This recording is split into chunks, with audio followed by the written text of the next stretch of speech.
El capítulo 11 del libro de Daniel resulta difícil de entender, pero hay cosas que sí están claras. Primero, hay una sucesión de potencias mundiales que ya habíamos visto en los capítulos anteriores. Esto nos dice que Dios es el Señor de la historia, que Dios controla los eventos de la historia del mundo. Segundo, que la historia del mundo concluye en un final feliz. Aunque no entendamos todos los eventos del capítulo 11, sabemos que en el tiempo del fin, cuando los hijos de Dios están en el tiempo de angustia, Dios irrumpe en la historia del mundo y establece su reino de gloria. Este es el estudio de hoy. No se retiren, que ya regresamos.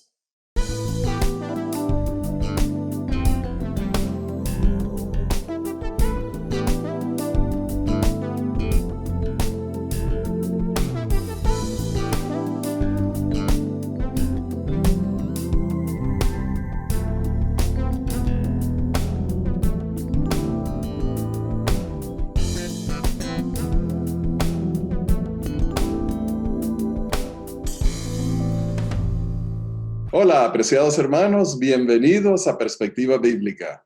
Y Johnny recibe un saludo cordial. Hoy tenemos la lección que se llama Del norte y del sur a la tierra hermosa. Y esos puntos cardinales traen mucho material para dialogar. Y a mí me parece que este es uno de tus capítulos preferidos de la Biblia, el capítulo 11 de Daniel. Bueno, vamos a orar. Querido Señor del cielo, estamos agradecidos porque tenemos el privilegio de hablar y estudiar las cosas de tu Biblia. Bendícenos para que tu mensaje lo llevemos siempre en el corazón y tu Espíritu Santo nos ilumine en este momento. Rogamos en el nombre de Jesús. Amén. Amén, amén. Pido disculpas, Rafael, por tomar en broma la complejidad del capítulo 11 del libro de Daniel. Y comenzamos declarando sin discusión que ni Rafael ni Johnny pretenden ser exégetas del libro de Daniel con visiones particulares y especiales, y tampoco pretendemos dar la última palabra. ¿Estoy hablando por los dos, Rafael? Bueno, Johnny, y eso es así porque este es un capítulo de mucha dificultad para entender. Y hay tantas revelaciones hermosas de Dios en la Escritura que se entienden, en donde leemos del amor de Dios, en donde leemos acerca de la experiencia humana con Dios, la forma como Dios bendice al ser humano, que normalmente nosotros, y yo pienso que todos los que ven perspectiva bíblica se concentran en esas partes de la Escritura, y cuando llegamos a un capítulo como el capítulo 11 de Daniel, nos damos cuenta cuán poquito sabemos de las Escrituras. Pues tiene que estar allí para mantenernos humildes, sencillos y atentos. Y con esas palabras comenzamos entonces leyendo en el capítulo 11 el verso 35, por favor.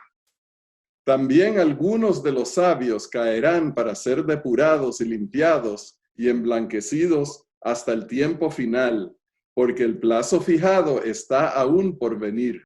Este capítulo nos dice la Escritura que es para lo que llama el tiempo final. Y esto entendemos que nos incluye a nosotros, que estamos ya en el tiempo final. Hay quienes piensan que no, sino que el tiempo final es después, al inicio del tiempo de angustia, al final de lo que llaman algunos el final del tiempo de la gracia. Todos estos términos que no estamos ni patrocinando ni negando. Pero sea que este capítulo es del tiempo final o es de este mismo momento, lo que queda bien clarito allí es la textura, el sabor. Es para un grupo de personas específicas. ¿Cuáles son las tres características que da allí? Depurados, limpiados y emblanquecidos. Y esas tres tienen un tema en común. Este tema es el el proceso salvífico y de santificación y de justificación que el Señor Jesús hace por nosotros y su Espíritu. Así que esto trae mucha imaginación a muchas personas, pero sí los vamos a invitar a ver en pantalla un grupo de exégetas, especialistas, todos de la Iglesia Adventista del Séptimo Día. Resulta que el Adventist Review, que es la revista en inglés de la Iglesia Adventista del Séptimo Día, y ahí está la dirección en pantalla del website. Del capítulo 11 hubo una reunión en la iglesia de la Villa, en Berrien Springs, Michigan, que es donde está el Seminario Adventista del Séptimo Día. Y en esta iglesia de la Villa hubo una conferencia donde se invitó a diferentes personas a presentar posiciones adventistas tradicionales y nuevas acerca de Daniel 11. Y allí están los personajes. Entre todos ellos hay una sola mujer, es un detalle en particular que vale la pena mencionar. Ella es profesora de hebreo en el Seminario Adventista de Berrien Springs, Michigan. Además, ella es asistente del presidente para reuniones, del decano, del seminario para reuniones y asuntos especiales. Ella no tuvo una presentación, pero sí ella participa en las grabaciones. Visitan ustedes el Adventist Review y allí los lleva a los diferentes websites. Y de allí, Rafael, yo copié, traduje y pegué para hablar de lo que ellos nos enseñan. Y bueno, Johnny, yo también entré ahí en esa página para encontrar el artículo y ver cuáles eran las posiciones. Y hay diferentes posiciones, lo cual nos quiere decir, Johnny, que cuando nos acercamos a un pasaje tan oscuro, tan críptico como este capítulo 11 de Daniel, tenemos que ser humildes, tenemos que reconocer que hay dudas y las interpretaciones son humildes, son realmente intentos del ser humano por tratar de comprender y llegar a la profundidad de lo que se revela ahí, que obviamente es importante, porque está en este libro tan importante de la Biblia, pero que debido a lo oscuro, no podemos estar con toda certeza y con toda confianza sobre el significado. Pero vamos a comenzar a ver cuál es la primera de estas posiciones, que es la posición de Urias Smith. La interpretación de Urias Smith argumenta que todos los versículos, hasta el versículo 44 inclusive, ya se han cumplido. Los exponentes modernos de esta posición argumentan que el versículo 45 debe interpretarse como Turquía, liderando un califato restablecido que establecerá un califato recientemente restaurado en Jerusalén, después de lo cual este poder llega a su fin, lo que lleva al tiempo final de problemas. Detengámonos aquí para digerir un poquito este pedazo de filete que nos hemos tragado. Lo primero que debe quedar claro es que este pedazo de filete que nos hemos tragado sin masticar tiene allí unos detalles que los podemos traducir de manera bastante dramática. Muchos hermanos evangélicos, particularmente los así llamados fundamentalistas, mantienen esta posición, y entre los adventistas del séptimo día hay quienes están siguiéndola, y sugiere esto, que habría un conflicto en la tierra de Palestina, de la tierra de Israel, entre judíos y musulmanes, y trae entonces un desdoblamiento de las profecías. Sigamos entonces la segunda slide explicando esta posición. Y bueno, Johnny, hay muchas personas que creen de esa manera debido a que la historia reciente de esta tierra, desde la fundación del Estado de Israel en 1948 hasta este momento, ha sido una historia de conflictos. La gente de los países vecinos nunca ha aceptado el Estado de Israel allí, y obviamente ellos se defienden con todas las maneras que pueden, y por lo tanto las personas que creen en esta posición ven que esto es una realidad, porque ven que en cualquier momento todas estas cosas pues son cumplimiento de esta profecía. Entonces vamos a ir a esa segunda página. Esta posición tiene muchos seguidores porque uno parece usar una hermenéutica literalmente consistente, principio de interpretación en todo el capítulo, es decir, el rey del norte es siempre un poder terrenal literal situado, basado en el norte de Jerusalén, y el rey del sur es siempre un poder literal terrenal situado, basado en el sur de Jerusalén. Y número 2, Ellen White parece brindar un fuerte apoyo a los puntos de vista contenidos en la predicación de Uriah Smith sobre la pregunta oriental y el contenido de su capítulo sobre Daniel 11 en su libro. Aquí tenemos que nuestro fundador de la Iglesia Adventista del Séptimo Día, Uriah Smith, que escribió, que yo entiendo, el primer libro organizado explicando las profecías de Daniel y de Apocalipsis, quien fue el editor fundador del Adventist Review, quien también creía que Cristo no era Dios, sino que él era arriano, como los testigos de Jehová. Ese pedacito te lo tiro ahí, Rafael, para que Sí, pero condimente eso era mayormente una creencia que él se guardaba para sí y que no se publicaba como la creencia de la iglesia.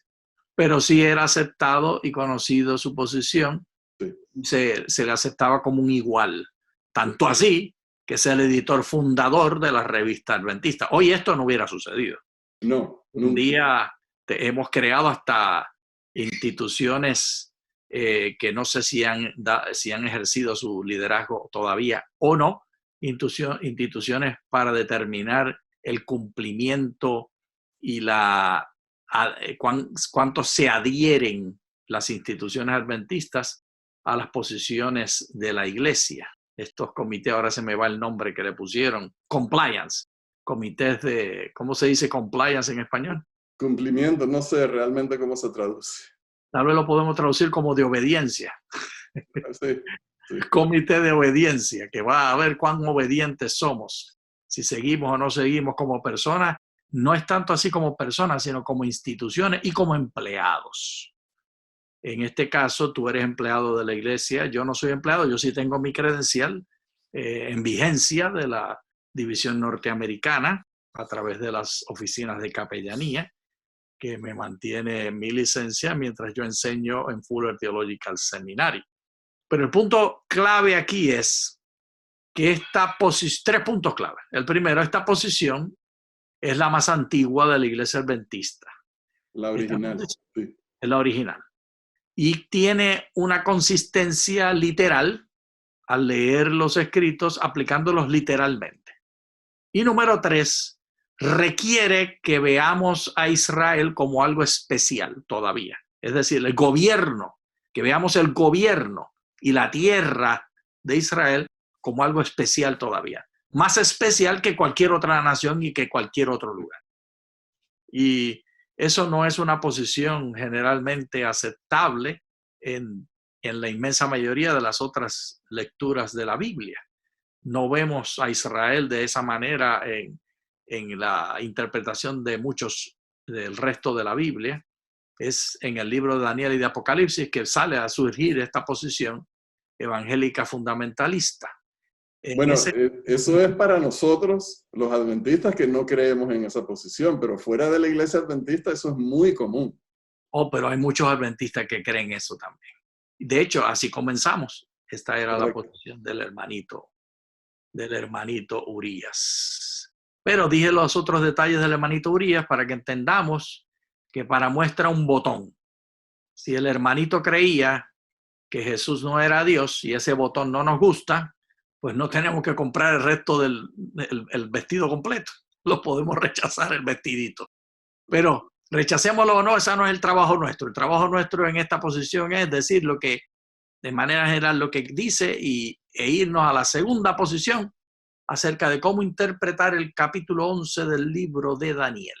La segunda posición del papado y el ateísmo es la más común en la iglesia adventista del séptimo día. Esta posición toma simbólicamente la segunda mitad del capítulo, argumentando que el papado está representado en su fase de persecución durante los 1260 años de supremacía papal. Esta posición concuerda con la primera posición de un marco interpretativo literal histórico para los versículos del 1 al 22 hasta la muerte de Jesucristo en el Calvario, pero argumenta que después del Calvario el Nuevo Testamento aplica consistentemente una interpretación más espiritualizada del Antiguo Testamento. Entonces, esta posición, Rafael, se distancia de la posición primera, indicando que ya no creemos que el norte es el norte y el sur es el sur de Jerusalén.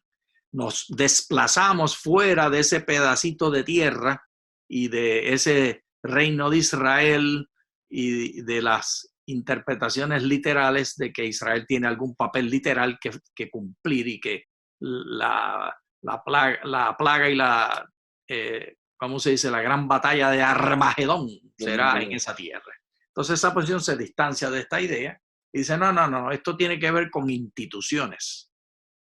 El detalle interesante aquí es que está basado en prácticas específicas del papado en un tiempo específico y en lugares específicos. El papado no ha sido igual en todas partes. La Iglesia Católica no es una sola y no actúa como un solo, aunque tiene un solo papa, no actúa de una sola manera. En Cuba es amiga de Fidel Castro, mientras que en la China está en tensión con el gobierno. En Estados Unidos ha favorecido a demócratas y a republicanos, y depende del papa que sea. El punto es que la Iglesia Católica no es una sola cosa. Sí, además en nuestra época de vida, el papado es muy diferente a lo que fue el papado de la Edad Media.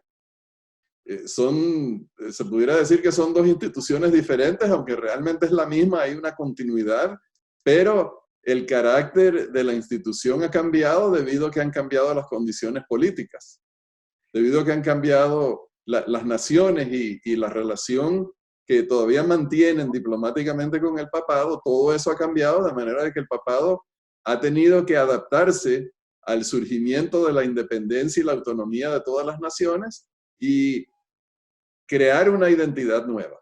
Por eso es que cuando nosotros hablamos de esto históricamente, estamos hablando de una institución que vivía en cierto contexto durante cierto tiempo y que tenía ciertas características. Y entonces cuando la Biblia lo describe, también describe que es un periodo de tiempo y que esas características ya no son verdaderas en nuestro tiempo. Exacto.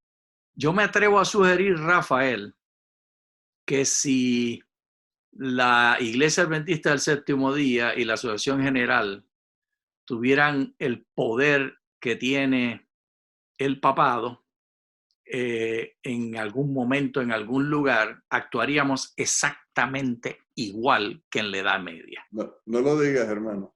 Ya lo dije, se me fue la lengua. Que Dios nos prohíba actuar de esa forma. Pero lo que tú dices, Johnny, yo sé que tú lo dices porque hemos visto en la historia que todas las iglesias que han tenido autoridad en alguna región, en alguna parte geográfica, han llegado a manifestar esa misma intolerancia que manifestó el papado de la Edad Media, pero en contra de los católicos. O sea que la misma violencia que ellos sufrían como protestantes, la practicaban ellos cuando podían sobre el pueblo católico.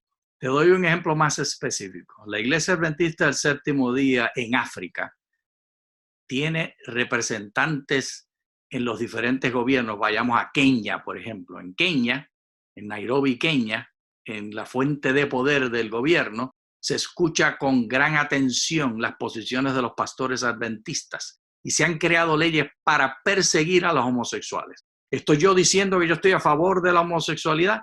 No. Lo que estoy diciendo es que cuando una iglesia dice hay que perseguir y destruir a los homosexuales y hay que meterlos en la cárcel y hay que castigarlos, estamos haciendo exactamente lo mismo de la intolerancia del papado de la Edad Media, porque si usted piensa que los homosexuales son sucios, asquerosos y una cosa pecaminosa, exactamente así era que pensaba el papado acerca de todos los que persiguió. Es exactamente la misma mentalidad. Bueno, tenemos que avanzar, Johnny, porque se nos está acabando el tiempo. Así que vamos a ir a la... No habla demasiado, Rafael. Yo te tengo todo el tiempo que estar empujando. Ok, Johnny. Vamos a quedarnos con eso. Pero entonces, vamos a ir a la segunda página de esta posición. Por ejemplo, la Babilonia histórica en Daniel se convierte en Babilonia espiritual en el Apocalipsis. El Israel étnico a través de la era del Antiguo Testamento hasta el final de la profecía de 490 años de Daniel se convierte en el Israel espiritual de los tiempos del Nuevo Testamento. Por lo tanto, aunque esta posición identifica a los actores históricos desde el versículo 23 en adelante, ya no se considera que estos actores históricos representan los poderes terrenales literales al norte y sur de Jerusalén, sino que representan poderes espirituales que se manifiestan en realidades terrenales, tales como, por ejemplo, el papado, como el rey del norte. Los versículos 36 al 39 representan el pleno florecimiento del poder papal blasfemo y perseguidor antes de 1798. Y Johnny, esta es la posición que estamos más acostumbrados a ver, que el Israel, el pueblo de Dios que se menciona en el Nuevo Testamento, ya no es el Israel literal, sino que es el Israel espiritual. O sea, nosotros somos los herederos de todas esas promesas. No se quedaron con ellos cuando Dios dejó a Israel a un lado, sino que esas promesas las heredamos nosotros y todos los que creen, sean judíos o sean gentiles, todos los que creemos somos el Israel espiritual. El que declarara el nombre del Señor Jesús, ese será salvo. Sí. Y esta posición entonces cambia toda la perspectiva. Lo más importante, Rafael, es que estar del lado de Satanás es ser intolerante. Eso debe estar bien claro. No importa cómo identifiquemos ahí y quién es el que es intolerante. Toda la intolerancia es del diablo. Y la violencia. Y la violencia, exacto. Cuando usted persigue a una persona por sus creencias o por su comportamiento que no le está haciendo daño a ninguna otra persona involuntariamente, o sea que no es que le está robando a alguien que no quiere que compartir, que no está transgrediendo ninguno de los 10 mandamientos de manera violenta contra otro, entonces usted tiene que dejarlos tranquilos, porque Dios los deja tranquilos.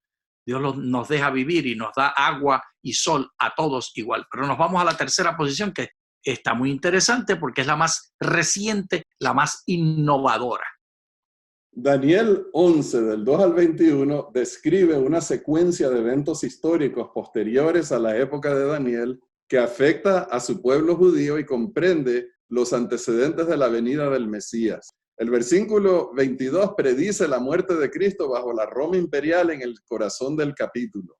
Los versículos 23 al 30 rastrean el surgimiento de la iglesia religioso-política de Roma y sus hazañas político-militares, incluidas las cruzadas y las campañas posteriores contra el poder islámico, en la que las fuerzas católicas llegan a la tierra de Israel desde el norte y los ejércitos musulmanes que llegan a Israel desde el sur buscaron controlarla.